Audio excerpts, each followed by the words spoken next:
브렛 맥크래큰이라는 사람이 쓴 책에 보면 불편함이라는 책이 있습니다. 불편함. 이런 소리지.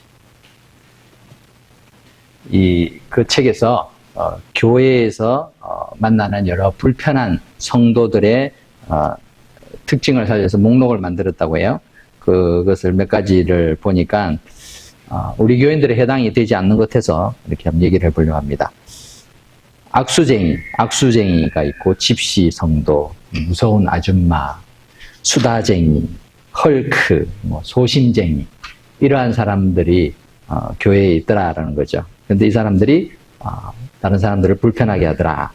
악수쟁이는 하루에도 12번을 악수는 하는데 정작 그 사람 이름을 모르는 사람. 그냥 악수만 하는 거예요. 그리고 집시 성도는 나는 다른 교인들하고는 달라 이렇게 말하면서 그냥 자기 마음대로 세상적인 가치관, 삶의 방식을 자랑스럽게 얘기하면서 그냥 교회는 다니는데 교인인 듯 교인이 아닌 듯 자유롭게 사는 사람. 무서운 아줌마는 그냥 지극히 개인적인 질문을 그냥 대놓고 공개적으로 물어보는 사람들. 아가씨들한테 나이가 몇 살이냐, 몸무게가 얼마냐, 이러면서 이렇게 묻는 사람들. 물론 사랑으로 하는데 본인은 그렇게 사랑으로 느껴지지 않죠. 불편해지죠. 수다쟁이. 말이 너무 많아서 대화를 하기가 무서운 사람. 대화를 한번 시작하면 끝이 안 날 것 같아서 무서운 사람. 헐크. 평소에는 좋은 사람인데 욱 하면은 불같이 화를 내는 사람. 소심쟁이.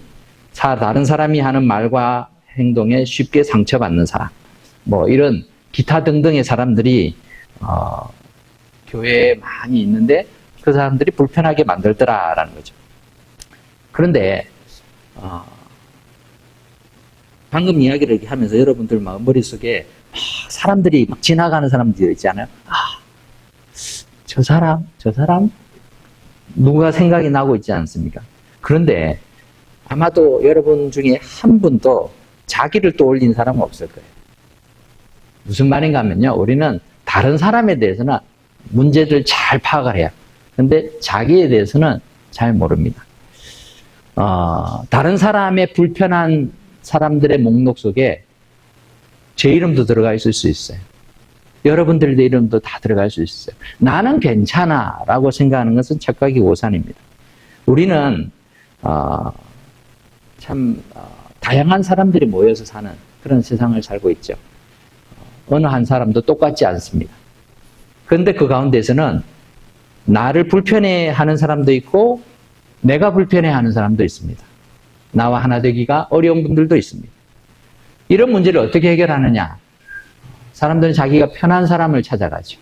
편한 사람들끼리 이야기하고 편한 사람들끼리만 만나려고 합니다. 이것은 세상에서는 가능할지 모르지만 교회에서는 불가능한 일입니다. 어떤 사람들은 편한 사람 찾아가지고 다니면 되지. 교회도 옮기면 되지. 이렇게 생각을 합니다. 교회라는 특성을 모르기 때문에 자기가 교회를 만드는 것이죠. 교회는 우리가 만드는 게 아니죠. 주님이 세우신 것이죠. 하나됨은 선택이 아니죠. 하나됨은 필수입니다. 예수님께서는 12제자를 위해서 기도할 때 저들 중에 다 마음이 맞는 사람들끼리 다 모여서 하나가 되게 해주십시오. 이렇게 기도하지 않으셨습니다. 요한복음 17장은 예수님께서 십자가에 달리시기 전 제자들과 마지막 만찬, 최후의 만찬을 마치신 뒤에 하나님 앞에 올려드린 기도문입니다. 17장 전체가 예수님의 기도로 가득 채워져 있습니다. 우리가 주님께서 가르치신 기도를 주기도문이다 이렇게 표현을 하잖아요. 근데 사실 요한복음 17장이야말로 주님께서 하신 기도, 주기도예요. 주기도문. The Lord's Prayer. 주님이 제자들을 위해서 또 우리를 위해서 하신 기도문입니다. 이 기도문의 마지막 부분에 해당되는 이 20절부터 예수님께서는 제자들을 위해서 기도하실 뿐만 아니라 장차 구원받게 될 미래의 신자들, 즉 우리들까지 포함해서 중보하시는 내용이 기록되어 있습니다. 20절 말씀을 읽어볼까요? 시작. 내가 비옵는 것은 이 사람들만 위함이 아니요 또 그들의 말로 말미암아 나를 믿는 사람들도 위함이니.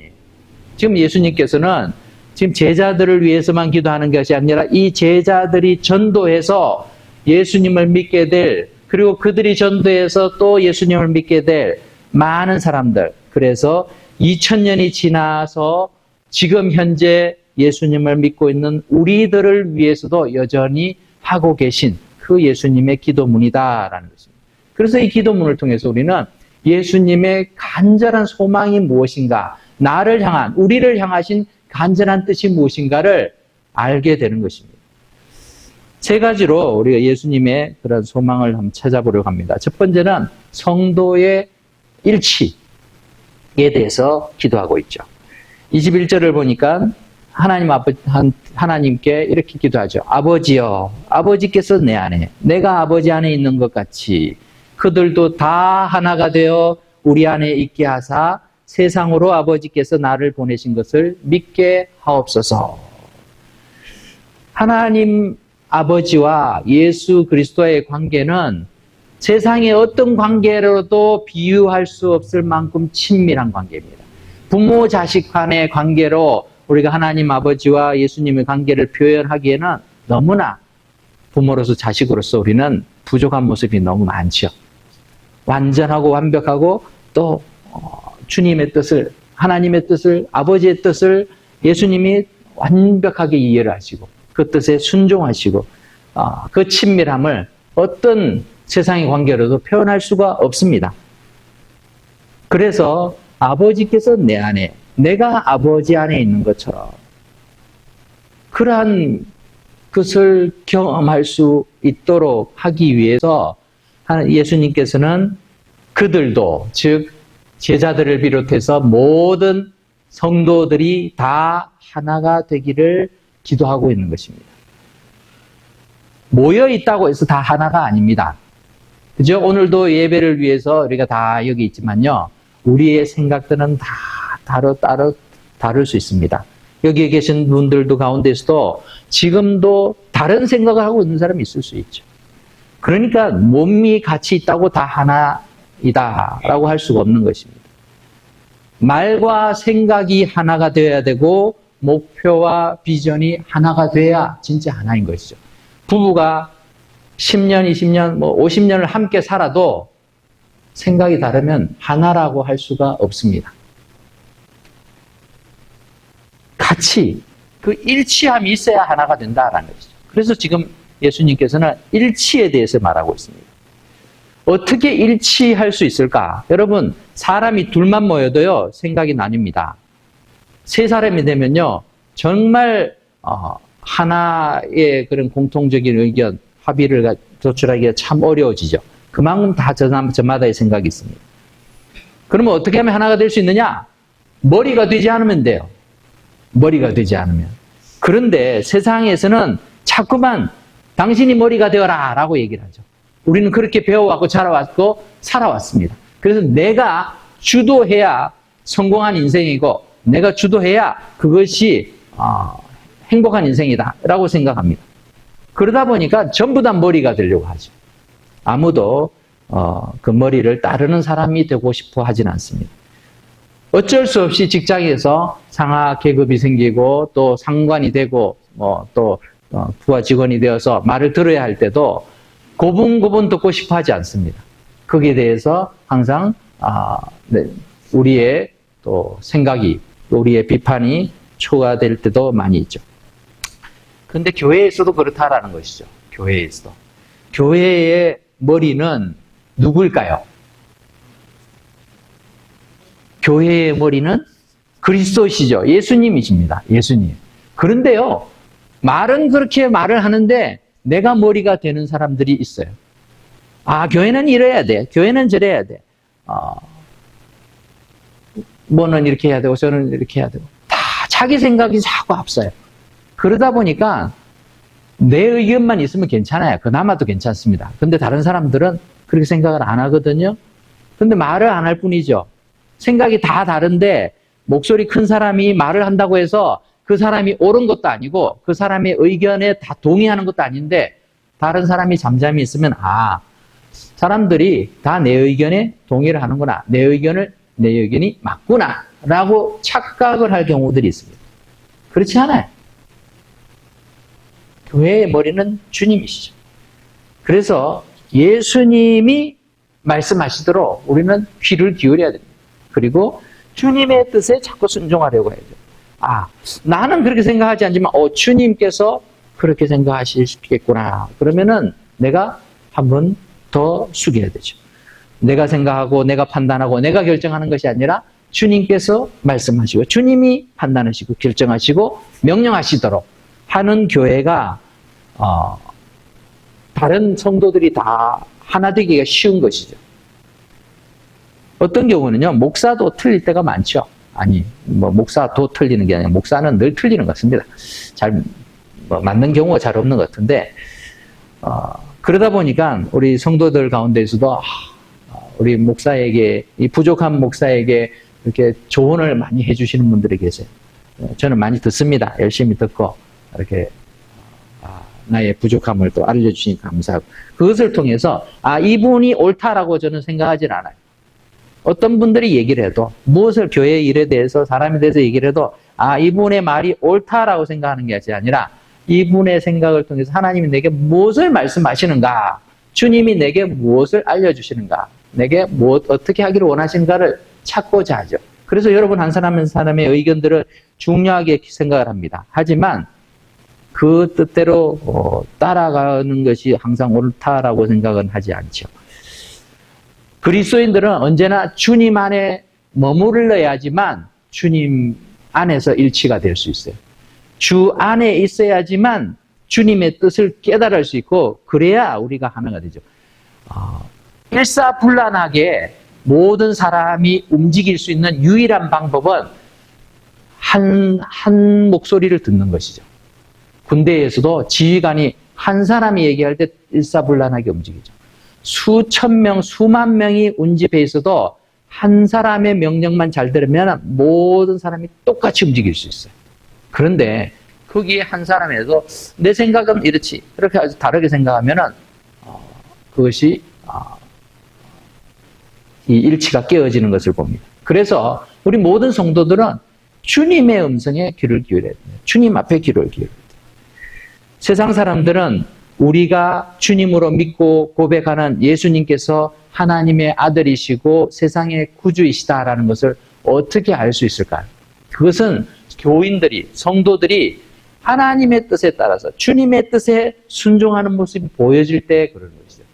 저 사람 신앙생활 하는데 자기 마음대로 해. 자기 편하게. 자기가 원하는 대로 다 해. 이렇게 보이는 사람들을 통해서는요, 하나님께서 예수님을 이 땅에 보내셨고 또 이 땅에 세상의 구주이시다라는 것을 보여줄 수가 없다라는 것입니다. 오늘날 전도가 힘든 이유가 무엇입니까? 교회가 타락해서 있습니까? 교회가 불법을 저지르고 있어요? 그렇지 않아요. 그래도 교회들이 선한 일을 많이 하잖아요. 그럼에도 세상에서 교회의 영향력들이 약해지는 이유는 교회 안에서 일치됨이 없기 때문에 그래요. 그냥 함께 모여서 예배를 드리고 좋은 일을 한다고 하지만 그 안에서 보면은 들어가 보면은 다 다른 생각들이 있고 또 다양하게 사람들이 자기의 의견들을 가지고 자기가 원하는 대로 신앙생활을 하고 있구나라는 모습이 보여지면은 교회의 그런 능력들이, 힘이 나타나지 않는 것입니다. 숫자가 중요한 게 아닙니다. 큰 교회든 작은 교회든 참 일치라는 것은 참 어렵습니다. 어렵지만 그러나 우리는 지향해야 된다는 것입니다. 이것이 어려운 것을 알기 때문에 예수님께서는 2000년 전에 이미 기도하신 거예요. 장차 믿게 될 성도들이 하나님과 예수 그리스도 안에서 두 분이 또 성령님과 함께 삼위일체가 아름답게 교제하는 그 기쁨들을 그 안에서 누릴 수 있도록 하나 되는 것, 다 하나가 될 수 있도록 기도하신 것입니다. 사랑하는 은혜와 평강교회 성도 여러분, 우리는 일치를 위해서 노력을 해야 됩니다. 일치. 물론 여러 가지 활동이나 이런 거에 있어서는 다양한 그런 역할들을 하고 다양하게 우리가 할 수 있습니다. 그러나 신앙생활에 있어서 우리가 바르게 나아가야 되는 부분은 참 주님의 뜻에 먼저 귀를 기울이고 주님의 기뻐하시는 그러한 모습으로 우리가 하나 될 수 있도록 내 생각이 아니라 주님 앞에 맞추는 그것으로 인해서 일치를 경험하는 저와 여러분 될 수 있기를 바랍니다. 두 번째로 성도들은 연합해야 되죠. 연합. 일치가 되어야 연합이 됩니다. 연합을 우리는 종종 경험을 하죠. 22절에 보니까 내게 주신 영광을 내가 그들에게 주었사오니 이는 우리가 하나 된 것 같이 그들도 하나가 되게 하려 함이니이다. 이렇게 예수님이 말씀하셨어요. 예수님이 누리시는 영광을 사람들에게 주셨어요. 이거는 얼마나 큰 특권인지 모릅니다. 여러분, 예수님이 어떤 영광을 가지고 계시죠?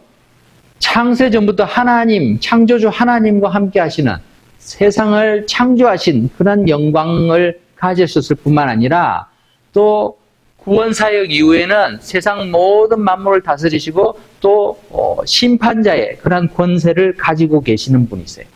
그 영광스러운 주님을 우리가 어떻게 바라볼 수는 있겠습니까?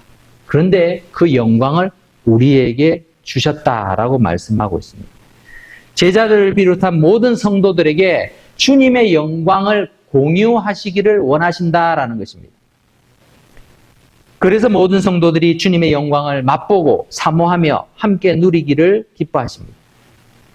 우리에게 주어진 영광이 어떤 것입니까? 하나님의 자녀로서 그리스도와 함께 세세토록 왕노릇하는 영광이고 또 영원히 사랑 가운데서 거하는 그런 축복입니다. 아들의 영광이 아버지의 모든 뜻에 순종하는 것에서 나타나서 난 것처럼 제자들의 영광도 결국에는 십자가의 길에 동참함을 통해서 하나님께서 구원 사역을 통해 예수님을 통해서 이렇게 인류를 사랑하시고 하나님의 자녀의 그런 권세를 허락하시기를 기뻐하셨다는 것을 보여주는 것이죠. 그런데 이러한 영광을 주신 목적이 무엇입니까? 그렇게 주심으로 같은 꿈, 같은 기대, 같은 은혜를 함께 누리면서 연합을 하게 하신 것이죠. 하나님 아버지와 예수님께서 하나 된 것처럼 우리들도 하나 되게 하려 하십니다. 다 하나에 대해서 말씀하고 있지만 연합의 기쁨들을 누리게 하시기 위해서 그 기쁨들을 맛보게 하고 계시는 것입니다. 동상이몽과 동병상련의 차이를 아십니까? 동상이몽도요, 연합이에요. 그렇죠? 같은 침대를 쓰고 있어도요, 다른 꿈을 꾼다. 무슨 말입니까? 생각이 다른 거죠. 같이 있는데, 딴 생각하고 있는 것은 연합이라고 할 수가 없어요. 근데 세상에서는 그것도 연합이라고 말하죠. 같이 있으면 연합이다. 동병상련은 뭡니까? 같은 병에 걸린 사람은 서로를 이렇게 이해할 수 있죠. 저 사람이 어떤 아픔이 있을까? 이런 걸 좀 더 이해하게 되죠. 거리적으로, 물리적으로 같이 옆에 없어도 이해를 하게 되죠. 연합 속에서 시너지 효과가 발생하기 위해서는 사랑이 필요합니다. 여러분, 둘이 모이면은 그 능력이 2배가 되는 게 아니라 어떤 경우에는 3배, 4배가 되기도 합니다. 그런데요, 항상 그런 좋은 쪽으로만 발전하는 게 아니라 어떤 경우는 절반으로 떨어질 때도 있어요. 둘이 모여서 합숙을 하는데 서로 반대 방향으로 하면요, 효율성은 제로가 되는 거죠. 한 사람이 하는 것보다 더 못한 결과가 날 수도 있죠. 그런 것을 우리가 연합이라고 말할 수 없는 것이죠. 생각이 다르고 의견이 다르고 주장하는 바가 다르면은 같이 있어도 숫자가 중요한 게 아니라 그 효율성은 더 떨어지게 됩니다. 그리스도를 머리로 삼고 함께 연결된 지체는 상대방을 존중하고 이해하고 배려하고자 힘쓰게 됩니다. 그것이 주님의 뜻이, 머리이신 주님의 뜻이라는 걸 알기 때문에 그렇게 되죠. 교회에 대해서 아까 전에 말씀을 드렸는데, 여러분, 교회는 내가 선택해서 내가 원하는 대로 찾아와서 이렇게 구성원이 되는 것이 아니라는 거예요. 물론 예수 믿기 전에는 다 그렇게 판단을 하죠. 내가 믿기 전에도 내가 믿었고 내가 선택했고 내가 왔다라고 말을 합니다. 그러나 하나님의 전지전능하심과 또 하나님께서 모든 것을 주관하고 계신 것을 우리가 인정하면 하나님이 나를 여기에 보내셨구나라고 믿음으로 받아들이게 되죠. 그렇게 되면은 교회는 결국 주님이 나를 부르신 거예요. 주님이 나를 부르셔서 이 교회의 지체로 삼아주셨어요. 내가 선택을 하면은 더 다른 곳을 선택할 수 있었을 텐데 주님이 여기를 부르신 거예요. 여기 와서 그렇게 이렇게 연결을 시켜놨어요. 여러 지체들을 한 몸으로 지체를 만들어 놓으셨어요. 그런데 보니까 내 옆에는 이 사람이라 저 사람이 와야 되고 내 옆에는 저 교회에 있는 저 사람이 와서 이렇게 만들어 놓으면 더 훌륭한 교회가 될 것인데 우리가 자꾸 생각을 하려고 하는데요. 그것은 주님의 교회가 아니고 내 교회가 되는 것입니다. 교회는 주님이 세우신 교회. 그 교회에 우리를 지체로 불러주셨어요. 하나님의 뜻이 우리가 다 이해할 수는 없습니다. 왜 나같이 연약한 존재를 이 교회의 한 부분의 지체로 만들어 주셨을까, 삼아 주셨을까? 나 말고 더 훌륭한 사람이 와서 이랬으면 이 교회가 더 잘 세워지고 더 멋지게 부흥하고 성장할 텐데라고 스스로 생각이 들 수도 있지요. 하지만 그것도 교만한 생각이에요. 주님이 우리를 부르셨어요. 주님이 우리를 연결을 시켜 놓으셨어요. 근데 이 연결고리를 내가 끊는다? 그것은 무엇입니까? 주님, 저한테 이래라 저래라 하지 마세요. 나는 내 방식대로 내 교회를 세우겠습니다. 라는 거하고 똑같은 거죠. 성경 어디에 주님이 그렇게 하라고 하셨어요? 그런 게 아니잖아요. 그렇기 때문에요. 우리는 연합이라는 것은 결국 주님을 바라보면서 연합을 합니다. 사람을 보고 연합을 하는 건요. 처음에는 좋을 수 있습니다. 저 사람 장점도 많고 도움도 많이 되고 참 유익하다, 귀하다. 근데 사람은 살다 보면 언젠가는 실망합니다. 부부관계도 그렇고요. 자식도 실망을 시키잖아요. 그런데 주님을 바라보면 이게 다 된다는 거죠. 부족하지만 그래도 주님이 연결을 시켜줄 거라. 주님께서 한 몸으로 삼아주셨구나. 내가 할 일은요. 그 역할을 충실히 감당함으로 그 몸의 부족한 부분들을 보완해주는 역할을 하는 거예요. 우리 몸에 부족한 부분들, 연약한 부분이 있다고 해서 이거 없애버려. 떼버릴 수 있는 분들이 계세요? 발가락이 아파가지고 어려움을 당하는 성도님 있어요. 발가락 그냥 잘라버립니까? 절대로 그러지 마세요. 안 그러죠. 못합니다. 힘들어서 온몸이 힘들어해도요. 그 부분을 위해서 서로 조심을 하고 이렇게 하면서 도와주죠. 그렇더라고요. 우리 몸에 연약한 부분들 있어도 그것을 이거는 있으나 마나니까 없애버려. 이게 아니라는 거죠. 정말 귀하게 소중하게 끝까지 아껴주는 것을 우리 몸을 통해서 알 수 있지 않습니까? 교회가 그렇다는 거죠. 주님의 교회는 그렇게 유기체로 주님께서 만들어주셨습니다. 그래서 우리는 서로 사랑해야 되는 거죠. 연합의 원천은 결국 사랑에서 나오는 것입니다. 예수님께서는 뭐라고 말씀하셨습니까? 우리가 서로 사랑하면 모든 사람이 너희가 내 제자인 줄 알리라. 요한복음 13장 34절에서 그렇게 말씀하시죠. 우리 주님께서 그렇게 말씀하시잖아요. 너희가 서로 사랑해라. 너희가 서로 사랑하면 사람들이 내 제자인 줄 안다. 그러니까 사랑하면은 연합이 이루어져 가고 유지가 될 수 있는 것입니다. 근데요, 사랑이라는 게 요즘 너무나 흔해져 가지고 다 사랑한다고 말을 합니다. 그죠? 그래서 요한일서에서는 이렇게 말씀하죠. 자녀들아, 우리가 말과 혀로만 사랑하지 말고 행함과 진실함으로 하자.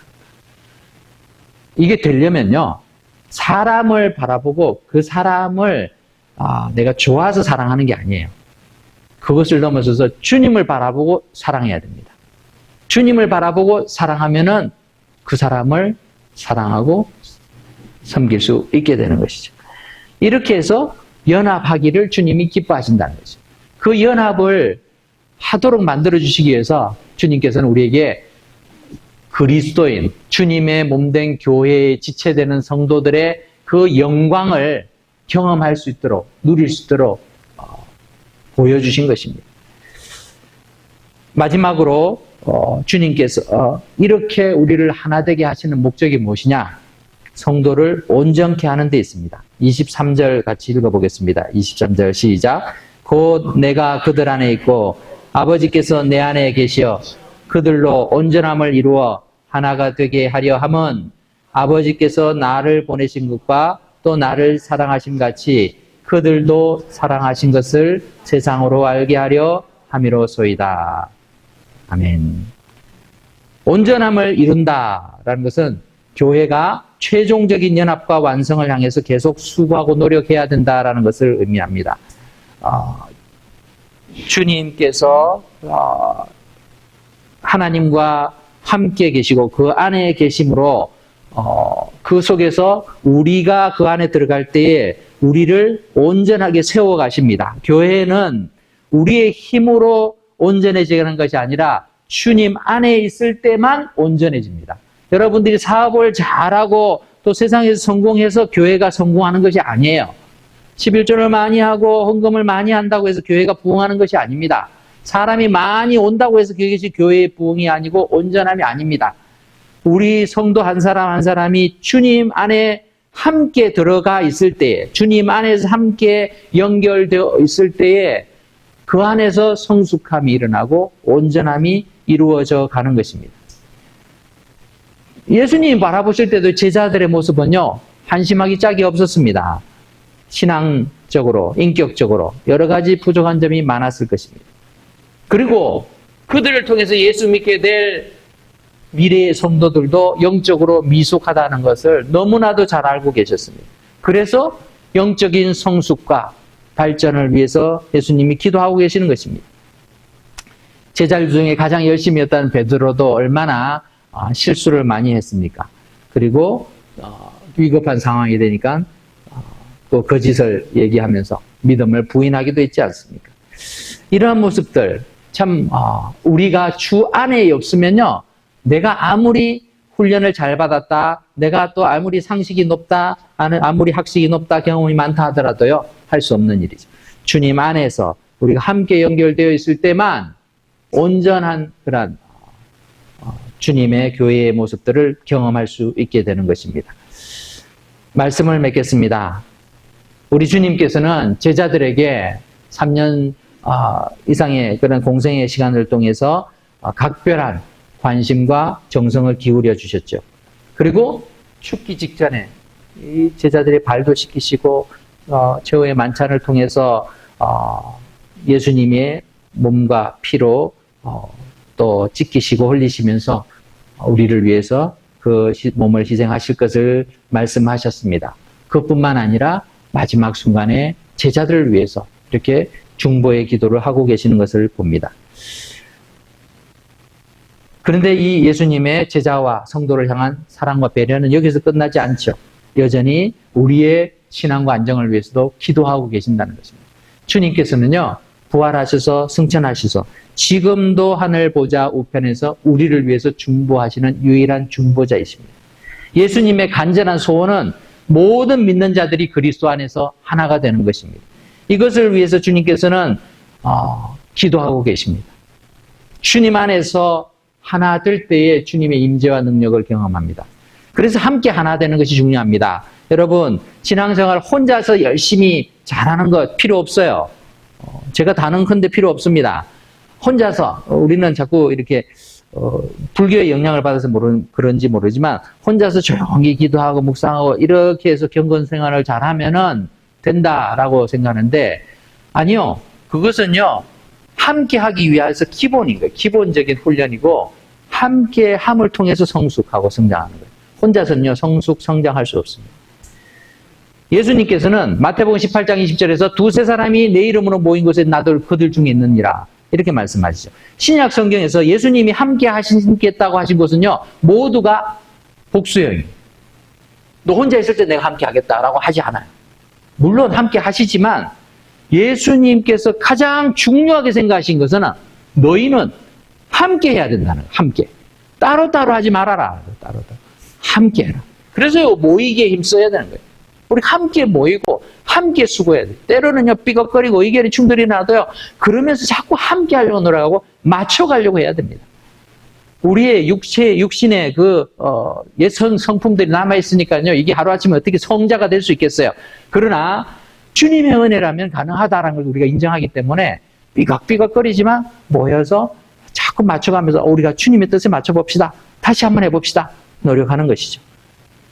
임마누엘로 오신 예수님. 임마누엘이 무엇입니까? 하나님이 우리와 함께 하십니다. 하나님이 우리와 함께 하십니다. 그 우리라는 것은 바로 믿는 성도들이죠. 그리스도 예수 안에서 우리는 함께 지어져 가는 존재입니다.